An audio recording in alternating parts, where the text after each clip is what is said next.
Hello, everyone, and welcome back to Strategic Labs, the channel where we deeply analyze the ideas, narratives, and strategies behind the documents. We are Sarah and Mark. Today, we're going to dive into the material we have on the table. Before we start, please leave a like, share the episode, subscribe to the channel, and remember to check the description for the links to access the original material. Imagine a weapon that can tear a heavily fortified nuclear facility apart from the inside, leaving absolutely zero physical evidence. No blast radius, nothing. Right, zero fingerprints. Or, imagine an entire airline, fully operational, flying cargo all across the globe, but its board of directors doesn't actually exist. Which sounds completely made up. It does. It sounds like a spy movie. But today, we aren't talking about spy fiction. We are tracking a very real, very invisible machine. The material we're unpacking in this deep dive is just staggering in its scope. Yeah, it really is. We are looking at Edward H. Whitmore's book, The Global Shadow Machine, Covert Operations, Strategic Influence, and the Intelligence Power That Shapes the World. And it's a fundamental re-examination of how global power actually functions, and really how it has functioned for the last 70-plus years. Right. And before we get completely lost in the weeds of this, I want to set a very clear ground rule for you listening today. Yeah, very important to state up front. Because we are dissecting Whitmore's historical claims and his ethical arguments here. We are talking about highly polarizing geopolitical events, coups, black sites, proxy wars, targeted assassinations. Heavy, controversial topics. Exactly. Just to be absolutely clear, our goal in this analysis is not to take a political side. We aren't here to endorse Whitmore's specific views on American foreign policy or condemn them. Our objective is strictly to impartially map out the shadow machine exactly as he presents it in the text. Right, to understand the mechanics of it and to explore the implications he lays out. Because the central thesis we're exploring today is his argument that the United States relies on this vast, completely invisible network of covert operations to project power. Yeah, and the key there is doing it without engaging in overt military conflict. Whitmore documents everything from hidden physical bases to, deep cover human intelligence assets. And cyber warfare, autonomous drones. Our mission today is to critically examine the realities of wielding that hidden power. So, to really understand why this machine was built in the first place, you kind of have to put yourself in the shoes of a defense strategist right after World War II. Imagine sitting in a briefing room in, 1946. Exactly. The United States just emerged as a superpower in this newly bipolar world, staring down the Soviet Union. But there's this profound, terrifying new reality sitting on the table. Nuclear weapons. Nuclear weapons.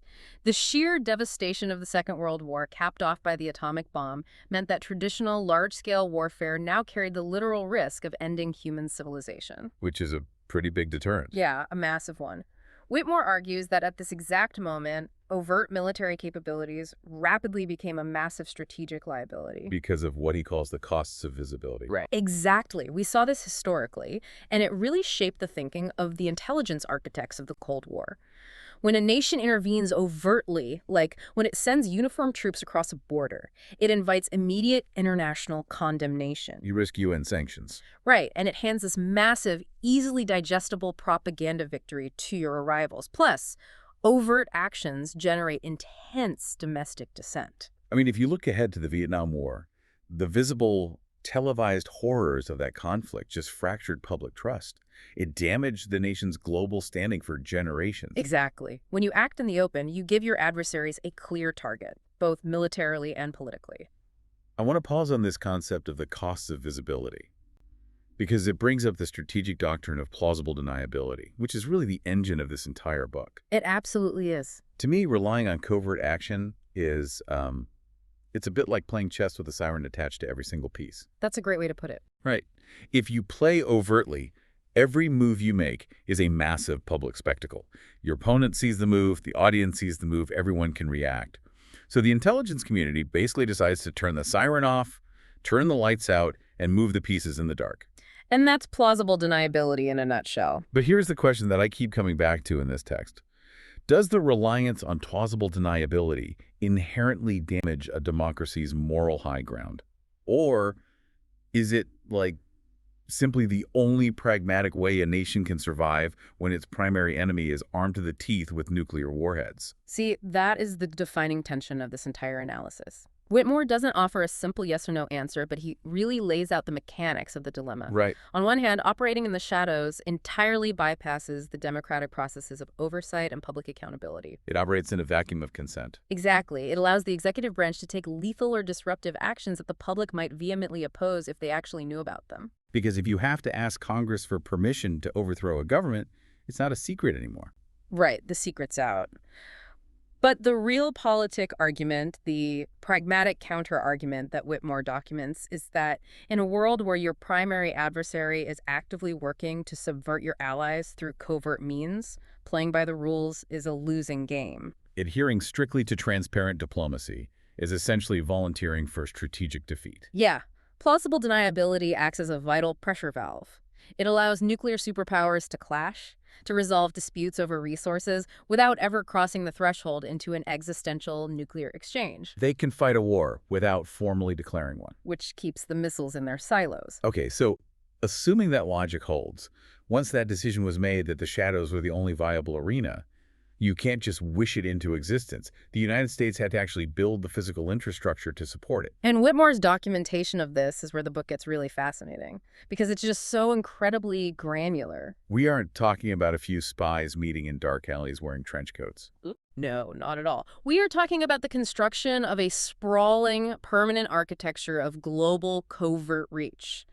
The logistical construction of this network is, it's a marvel of clandestine engineering. He calls it shadow logistics. Yeah, shadow logistics. Think about what it takes to move weapons, money, and personnel across sovereign borders illegally, but at an industrial scale. Right, it's massive. You have this highly intricate ballet of unmarked vans moving through domestic ports like San Diego under the cover of night.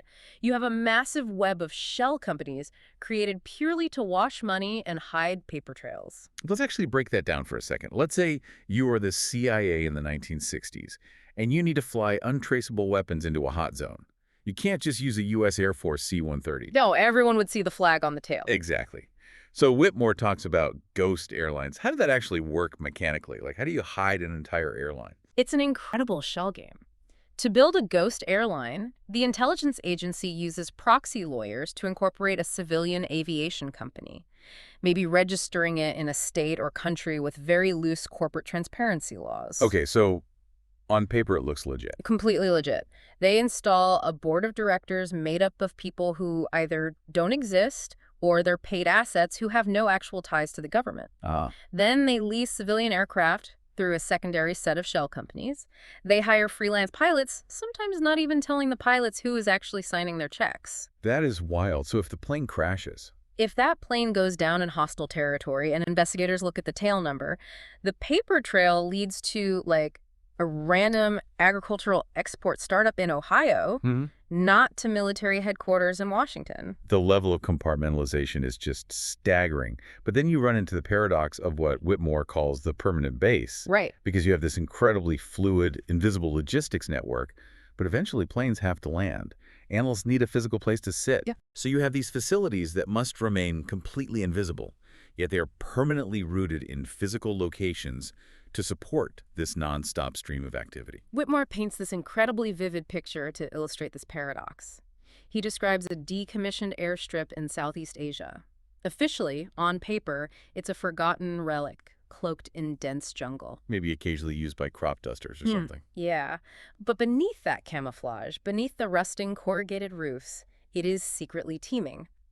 You have drone operators, you have intelligence analysts sifting through terabytes of intercepted radio communications. And special forces teams resting before deploying. Exactly. It's a nerve center of global power operating right under the nose of the host nation and the world. And keeping that piece hidden requires way more than just camouflage netting.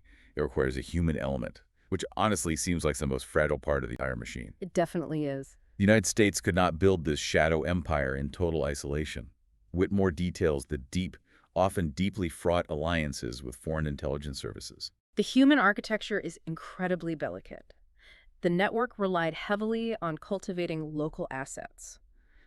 Informants, corrupt customs officials, sympathetic military officers inside the borders of sovereign nations. You essentially have to convince a local official to betray their own country's protocols for your benefit. Yeah, it's a perpetual balancing act. It involves trust, bribery, shared ideological goals, and just the ever-present risk of betrayal. Because partner agencies have their own domestic agendas. Right. And aligning those local agendas with broad U.S. strategic goals without exposing the entire network requires masterful and often completely ruthless diplomacy. Which perfectly sets up the next major phase of Whitmore's analysis. We see exactly how that ruthless diplomacy and this newly built network were put to the ultimate test in their first major operational outing. Because it's one thing to build the machine, it's another to turn the key. Exactly. So the book moves from the construction of the machine to its first real-world blueprint, Iran, 1953, Operation Ajax. This is a moment that Whitmore argues fundamentally shifted the course of the entire 20th century. Operation Ajax is widely considered the crucible of modern covert regime change. To understand the mechanics of the operation, you really have to understand the immense geopolitical stakes at the time. Right, the early 1950s. Yeah. Iran was a vital keystone. It was sitting on massive, largely untapped oil reserves, and crucially, it shared a long border with the Soviet Union. And the crisis began when Iran's democratically elected Prime Minister, Mohammad Mossadegh, made the fateful decision to nationalize the Anglo-Iranian Oil Company. Right. He effectively seized control of the country's petroleum assets from British corporate interests. He argued that the wealth belonged to the Iranian people. Which obviously set off massive alarm bells in London and Washington. But Whitmore points out it wasn't just about the oil revenues, even though that was a huge economic factor. No, it was the Cold War paranoia. The fear was that an economically isolated Iran facing a British boycott might turn to the Soviet Union for financial support. And that would potentially give Moscow a warm water port and just unprecedented control over the Middle East energy supply. Right. So the newly formed CIA, working with British intelligence, stepped in. Yeah.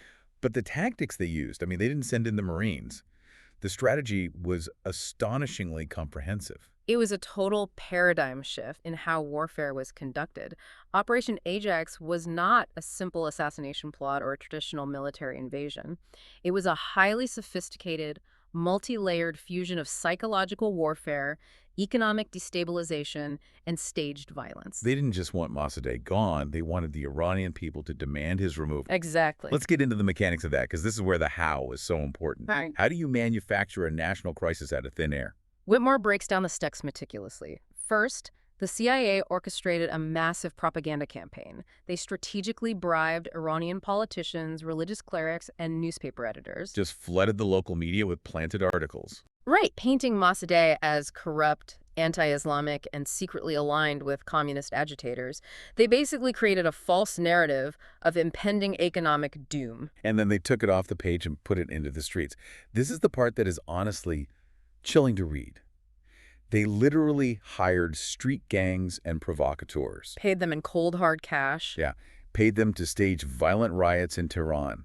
They had people throwing rocks at mosques while pretending to be Mossadegh supporters, and then they had other paid groups attacking those groups. It manufactured a sense of total chaotic anarchy. They wanted the Iranian public, and more importantly, the Iranian military, to believe the country was collapsing into civil war. Because that makes a military coup seem like the only rational way to restore order. And it culminated in the military, with the backing of the CIA, stepping in, arresting Mossadegh, and installing the Shah, who was fiercely loyal to Western interests. It's just, I want to stop and look at the sheer hubris of this moment. Isn't it staggering that on one of its very first major outings, the intelligence community successfully drafted the exact blueprint for overthrowing a sovereign government without deploying a single battalion of the U.S. Army? They literally bought a revolution for a few $1 million in suitcases. It was a profound realization for the architects of the shadow machine. What Operation Ajax proved to them was that you could fundamentally rewrite a nation's destiny using invisible hands. They learned that manipulating the internal psychological and political levers of a target country was exponentially cheaper and offered far more plausible deniability. Definitely. And it secured Western oil interests and kept Iran firmly in the anti-Soviet camp for decades. But as Whitmore heavily emphasizes in the book, this overwhelming, almost frictionless success bred a very dangerous overconfidence. Right.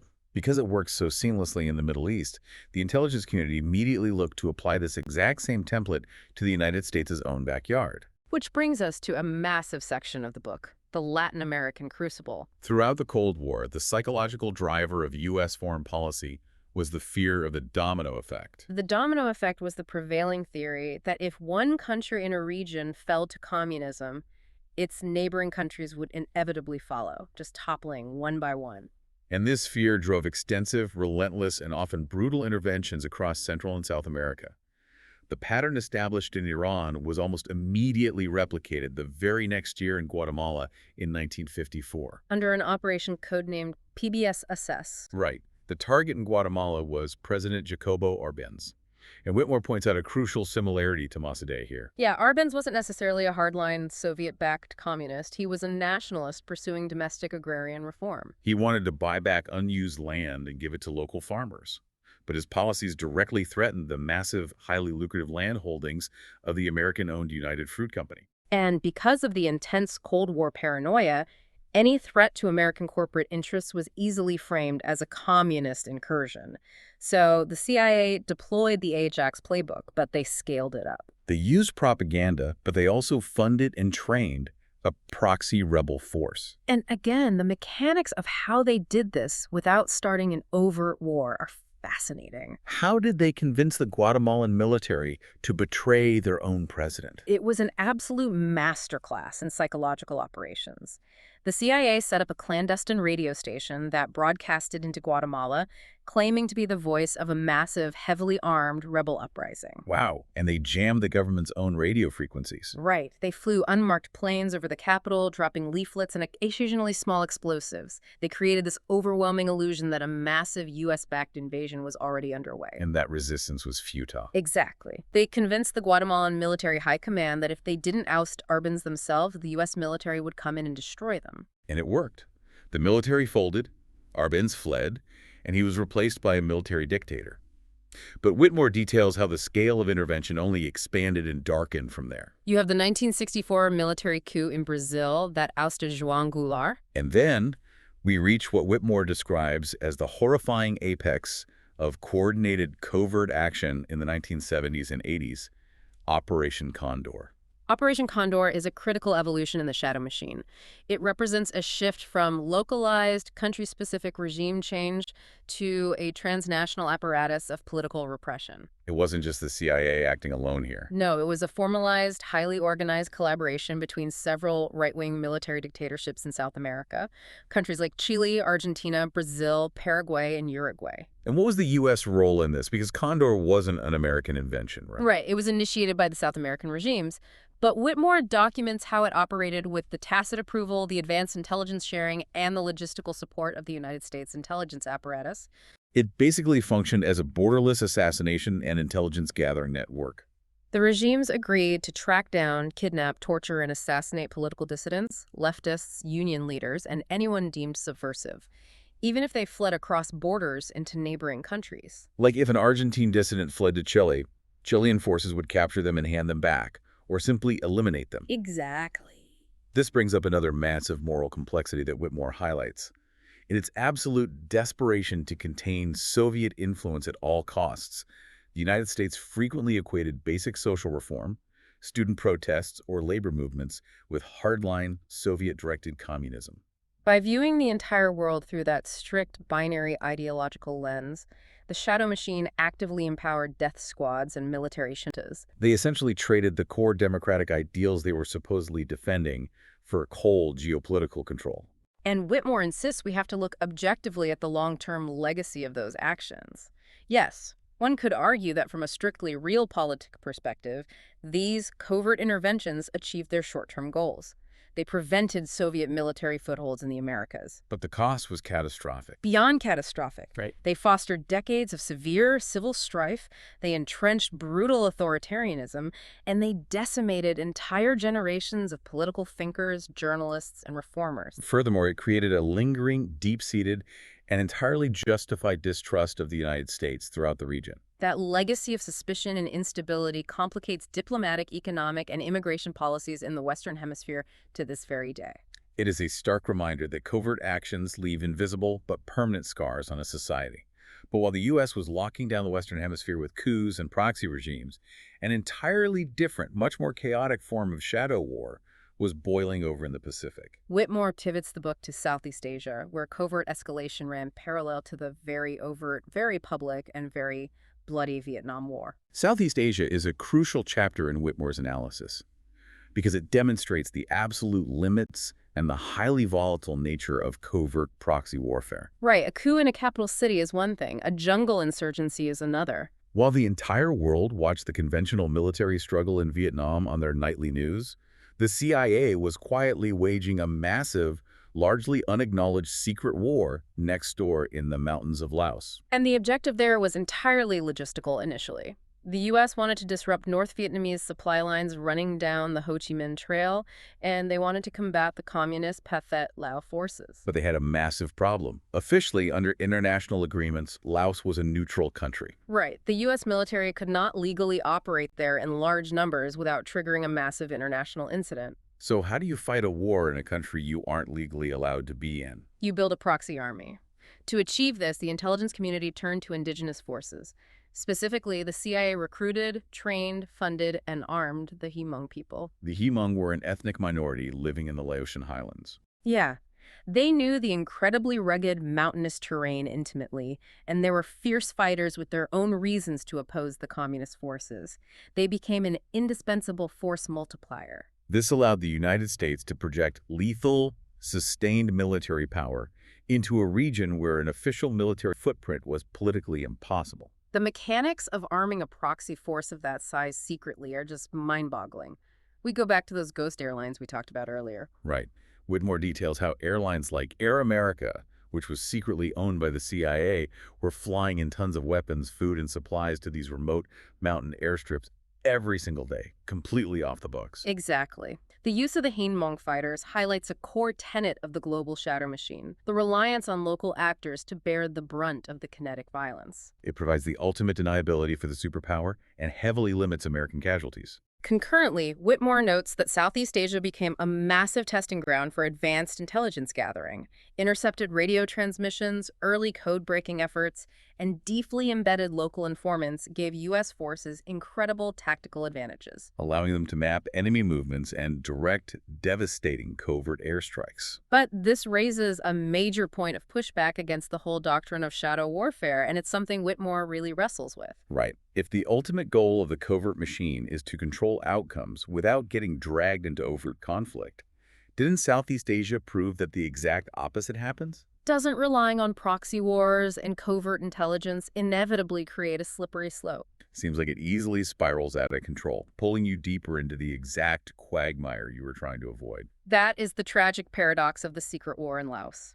The intelligence gathered was so actionable, and the proxy forces were so initially effective at harassing the enemy that it encouraged deeper and deeper U.S. commitment. The United States became inextricably tied to the fate of the Yukon. The covert war bled seamlessly into the overt war next door. You just can't separate the two.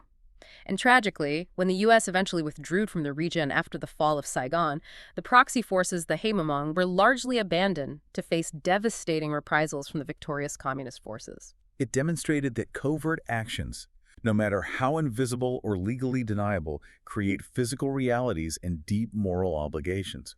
You can't simply erase them when the funding gets cut and the mission ends. It's a profoundly sobering lesson. But one of Whitmore's main points is that the shadow machine is incredibly adaptable. It learns, it shifts, and it survives. When the Cold War ended and the Soviet Union collapsed, the apparatus didn't power down. It didn't dismantle the ghost airlines or the shell companies. It pivoted, it looked for new threats. And then came the morning of September 11, 2001. After that fateful day, the scope, the scale, and the legal boundaries of covert operations expanded exponentially. Whitmore dedicates a huge portion of the book to the post-9/11 era. Because it marks a seismic, fundamental shift in the doctrine of the shadow machine. For the first 5 decades of its existence, the shadow machine was largely focused on state actors. It was targeting rival governments, established foreign intelligence agencies, and defined proxy armies fighting over territory. After the World Trade Center attacks, the target shifted entirely.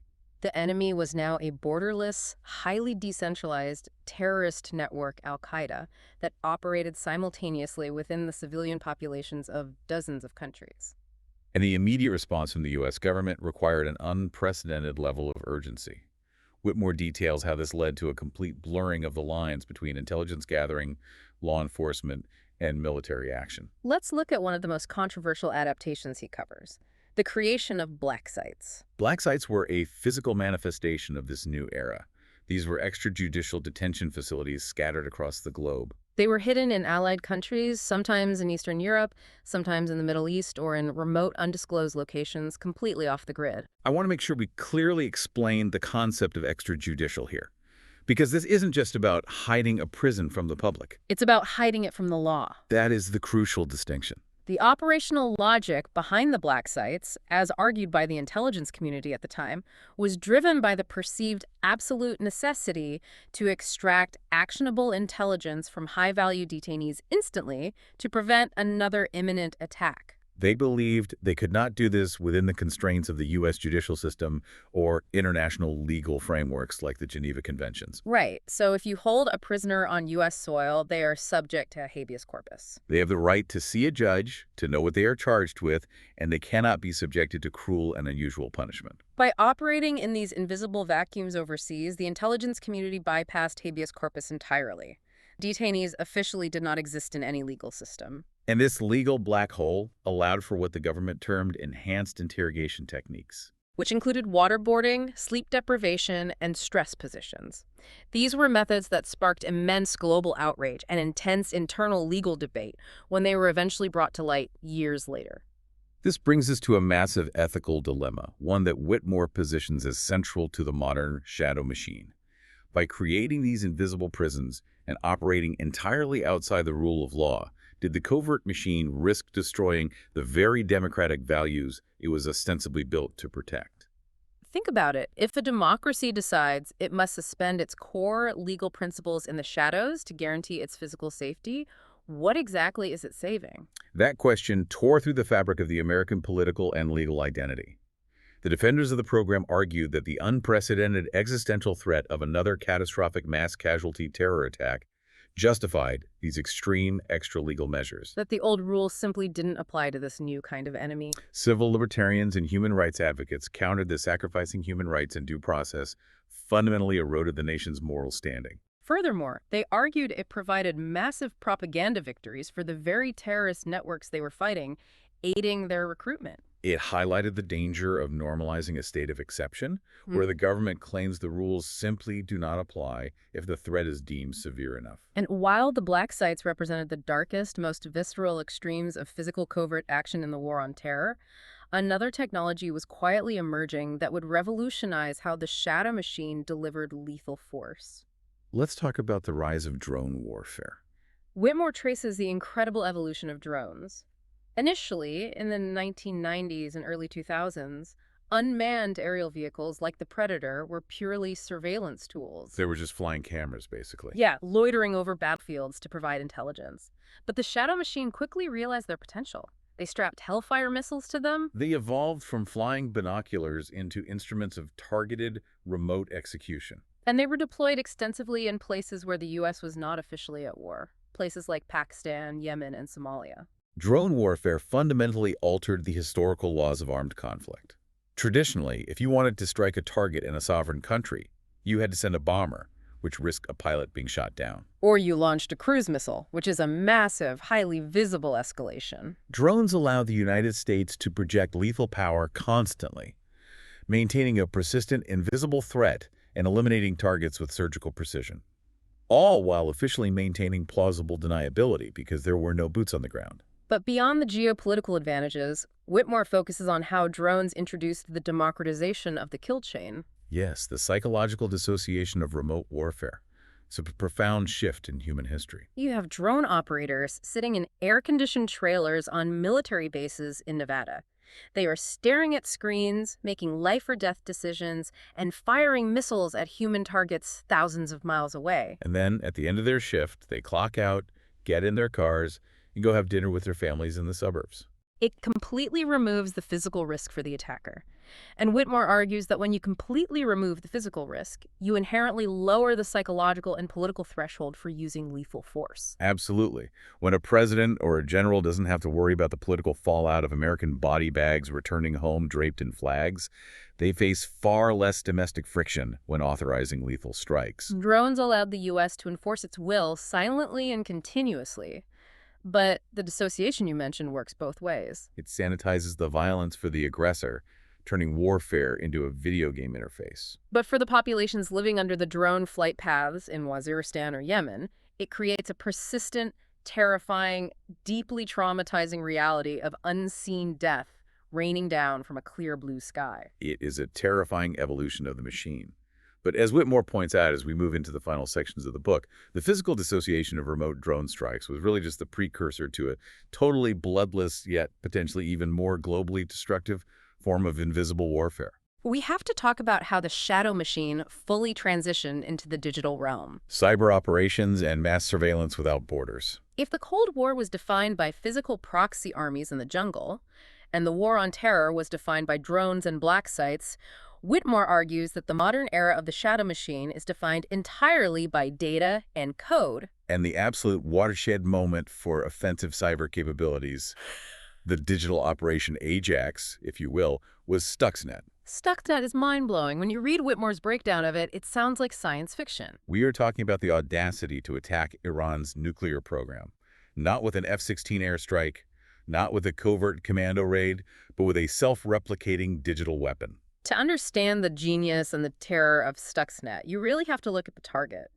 The Natanz nuclear facility in Iran was heavily fortified, buried deep underground, and totally air-gapped. Meaning its computer networks were not connected to the internet. You couldn't just hack it from a basement in Maryland. Exactly. So how do you get a weapon inside a closed system? Whitmore details how it was reportedly introduced via a simple, infected USB flash drive, likely dropped in the parking lot, or intentionally handed to an unwitting Iranian engineer or contractor. Once plugged into a single computer inside the facility, the Stuxnet worm, which was an incredibly complex, highly specific piece of malware designed jointly by U.S. and Israeli intelligence, went to work. And this is where I struggle a bit with Whitmore's argument about the perfection of the shadow machine. I get that Stuxnet was brilliant, but what made it revolutionary was that it proved software could inflict actual physical devastation in the real world, right? Yes. It wasn't just designed to steal data or spy on emails.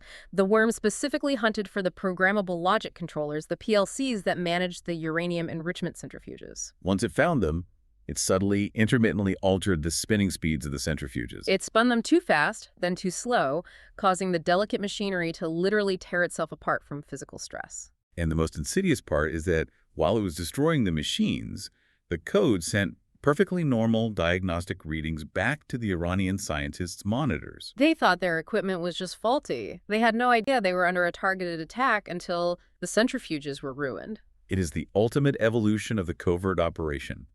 No footprints, no explosions, no dead soldiers.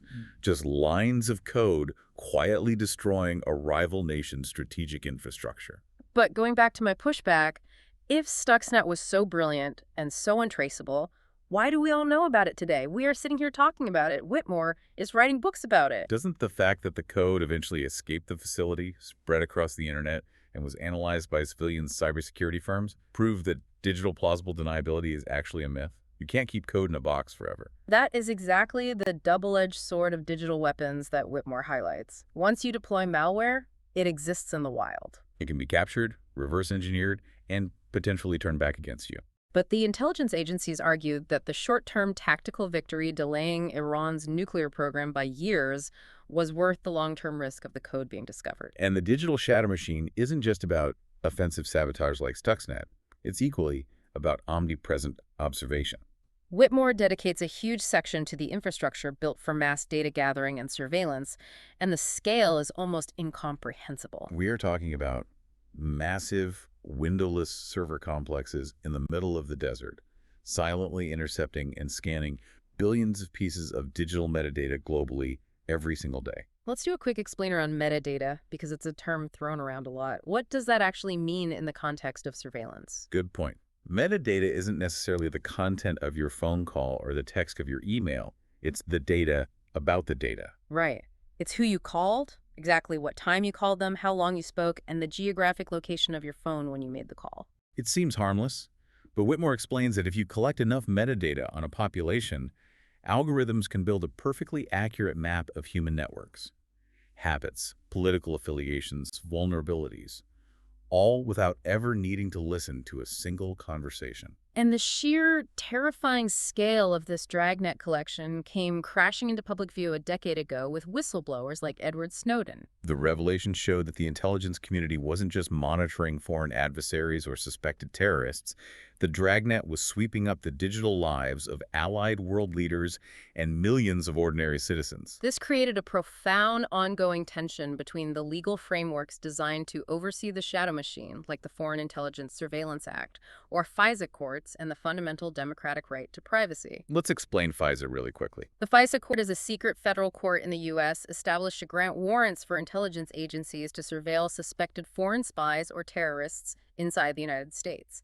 But Whitmore argues that the sheer volume of data being hoovered up globally rendered traditional individualized warrants almost obsolete. The machine was moving faster than the law could adapt. And beyond just gathering data to watch people, we see cyber arsenals being weaponized for active information disruption. It's not just about hacking a power grid or a centrifuge, it's about hacking the public consciousness itself. Exactly. Whitmore details how these cyber tools are used for sophisticated election interference, artificially manipulating public discourse on social media through bot networks, and seeding massive targeted disinformation campaigns. Campaigns designed to paralyze or destabilize rival nations from the inside out without ever firing a shot.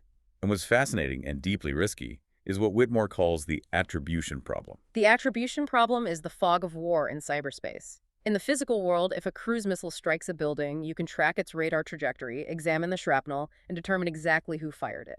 In cyberspace, the fog of ambiguity is thick by design.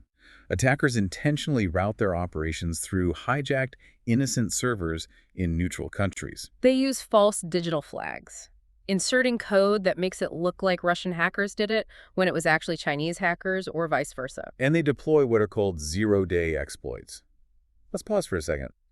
For anyone not deep in the cybersecurity world, a zero-day is basically a digital unlocked backdoor in a piece of software, like your phone's operating system, that the software creator doesn't even know exists yet, right? Meaning they have had 0 days to fix it before the intelligence agency exploits it. That's exactly right. Intelligence agencies stockpile these zero-day vulnerabilities like physical ammunition. But as Whitmore points out, 0-day exploits have a rapid obsolescence. The moment they are used in an attack or discovered by a civilian researcher, the software vendor issues a patch. And that multi-million-dollar digital weapon is instantly useless. It creates this relentless, frantic arms race to find the next vulnerability. But tying it back to the attribution problem, if you can't definitively 100% prove who launched a cyber attack against your banking system or your power grid, how do you deter them? It creates a Wild West scenario where covert influence and digital sabotage can run rampant globally without any real accountability because everyone has plausible deniability. Which brings us to the present day and, more importantly, to the concluding arguments of Whitmore's book regarding the future. The speed of data, the sheer unimaginable volume of information being processed to maintain this global shadow machine is rapidly outpacing human cognition. Whitmore's final reflections focus heavily on the integration of artificial intelligence and what it means for the future of total covert reach. This is where the implications get truly terrifying for me. We are moving away from the era of human analysts staring at screens in basements to the rise of what the military calls algorithmic teammates. These are AI systems that don't just filter data for a human to read, but actively recommend targets, predict enemy movements, and identify vulnerabilities in real time. The ethical terrain here is completely uncharted, and Whitmore sounds a massive alarm. We are looking at a near future of autonomous targeting. Meaning the machine decides who dies. Essentially, yes. In domains like cyber warfare or defending against hypersonic missiles, the speed of the attack dictates that human reaction times are simply too slow to stay in the loop. A human cannot process a millions of variables cyber attack in 2 seconds. An AI can. So the system demands that we give the AI the authority to respond automatically. So you are stripping human moral reasoning, human hesitation, human empathy, entirely from the kill chain. You are delegating the ultimate authority of state violence or massive digital sabotage to a mathematical predictive model. Whitmore's definitive message at the end of the book is that global power is no longer defined by visible dominance. It's no longer about who has the most aircraft carriers or who can deploy the most troops to a border. It is defined by an unseen, constantly adapting shadow machine that manipulates global economies, hacks critical technologies, and alters political realities before the public, or even the politicians, know a conflict has begun. It is a profound paradigm shift. The shadow machine is no longer just an instrument of the state. Whitmore argues it becoming a semi-autonomous ecosystem of influence. It operates continuously, silently molding the strategic landscape, while we all argue over the visible politics on the surface. Exactly. We have journeyed today from the physical human jungles of the Cold War proxy battles, through the moral quagmires of black sites, to the cold, sterile server farms of modern digital algorithms. The through line is a relentless pursuit of power without visibility. Which leaves me with a final lingering thought. If the shadow machine eventually becomes fully automated by predictive AI, an intelligence that can analyze global data, anticipate threats, and autonomously execute cyber-sabotage, economic manipulation, and disinformation campaigns before a human leader ever even gives a formal order, Do we, as citizens, have any real agency left in shaping the history of our own world? or are we just living in the simulation, the perfectly managed reality that this invisible machine creates for us? That is a staggering question. And it is exactly the kind of uncomfortable critical thinking Whitmore's exhaustive work demands of us. It is a delicate, often terrifying balance between the absolute desire for national security and the preservation of fundamental human liberty. We've reached the end of this analysis. If this episode added value to your day, please leave a like, share it, and subscribe to Strategic Labs so we can keep deconstructing narratives. Remember to check the video description. See you in the next analysis.